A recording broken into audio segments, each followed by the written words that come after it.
మాకన్నా ఎక్కువ అప్పులు మేడం చేసి ఇది ఇది ఈ డీవియేట్ రాష్ట్రాన్ని అవుతుంది. మీరు లిక్కర్ వరకు మాట్లాడండి. లిక్కర్ వరకు మాట్లాడితే నేను కూడా దాన్ని కౌంటర్ ఇస్తాను. ఇప్పుడు మీరు అప్పుల గురించి తర్వాత మీరు డెవలప్మెంట్ గురించి అడిగితే నేను కూడా డెవలప్మెంట్ గురించి అప్పుల గురించి చాలా మాట్లాడాలి. సతీష్ గారు టైం లేదండి, సబ్జెక్ట్ మీద మాట్లాడండి. దయచేసి 1 minute లో కంక్లూడ్ చేయండి ప్లీజ్. మీరు సతీష్ గారు లిక్కర్ని ఏ విధంగా మీరు ఇది మీ పూర్తిగా విధానం ఏంటి నేను మీ పూర్తిగా విధానం ఏంటి చెప్పండి సతీష్ గారు. మీరు ఏ విధానంతో మీరు ఏపీ ఈ డొల్ల కంపెనీలు వెంకటరమణ గారు ఒక్క నిమిషం ప్లీజ్, ఒక్క నిమిషం.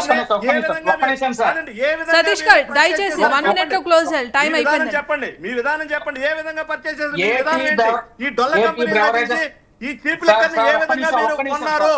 సార్ ప్లీజ్ ఇక్కడ డెవలప్మెంట్ గురించి సంక్షేమాల గురించి కాదండి, ఏపీ లిక్కర్ సబ్జెక్ట్ గురించి మాట్లాడండి sir please. Brother AP beverages 1 minute లో క్లోజ్ చేయండి ప్లీజ్.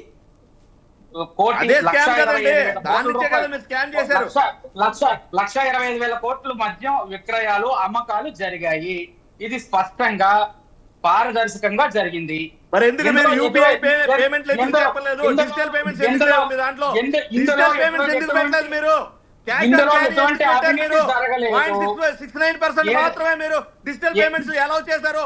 మీరు డిజిటల్ పేమెంట్స్ ఎందుకు పెట్టలేదు? లాస్ట్ లో గగ్గోలు పెడుతుంటే లాస్ట్ లో మీరు ఎలక్షన్ ముందు ఇది ప్రాబ్లం అవుతుందని చెప్పి మీరు డిజిటల్ పేమెంట్స్ పెట్టారు. వెంకటరమణ గారు ఒక్క నిమిషం, ఒక్క నిమిషం. పేమెంట్స్ ఎందుకు పెట్టలేదు మీరు?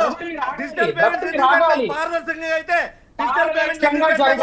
అన్ని వేల కోట్ల అన్ని వందల గంటలు ఎక్కడి నుంచి వచ్చినాయి?